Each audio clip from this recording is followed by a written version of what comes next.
You know, I certainly don't go into a project with some predetermined look that the building is going to have. Just, it's not about a singular design polemic or a design style. That's absolutely anathema to this firm.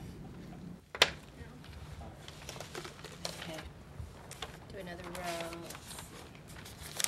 Well, for the Smith Center, we knew from the very beginning that designing a concert hall in Las Vegas was going to be a huge challenge because of the context issue. Las Vegas, while it has a huge context of casinos and entertainment, you get all of this sort of fake architecture. And we knew that this client was very interested in a more traditional building than a less traditional building. We were looking at a map, and all of a sudden we all remembered the Hoover Dam. And the Hoover Dam is probably one of the greatest man-made structures in, the history of the world.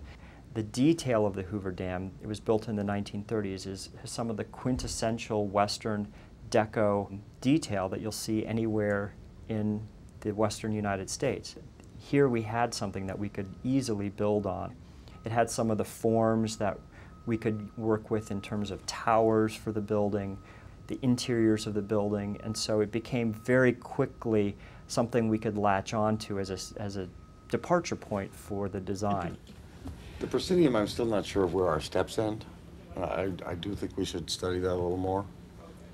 But basically, David and I are like conductors of an orchestra. We have a series of ideas that we try to get implemented, and we use all the players, whether they're in our office or whether they're other consultants, to get us where we need to get to. And so that includes the engineers, it includes the lighting designer, the signage designer, and all of our partner architects. One of them goes back one space and the other one goes back 2 spaces. Right. And I think it should be a straight line. They should die somewhere in the middle.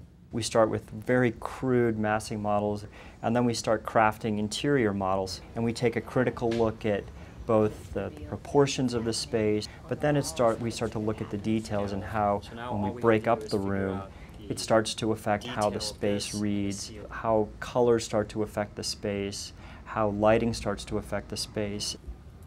Tell them what we talked about. Let's build the square corners and see what we think. Probably the most interesting thing is to be able to take what the owner's vision is and couple it with what we believe as we interpret their vision, and get all of the consultants, including the acoustician and the theater designer and all the engineers, to sort of come on board with us and make it all happen, because it's certainly not something that we as design architects can do by ourselves. We have to provide and maintain that vision, and we have to hold on to that vision all the way through the process.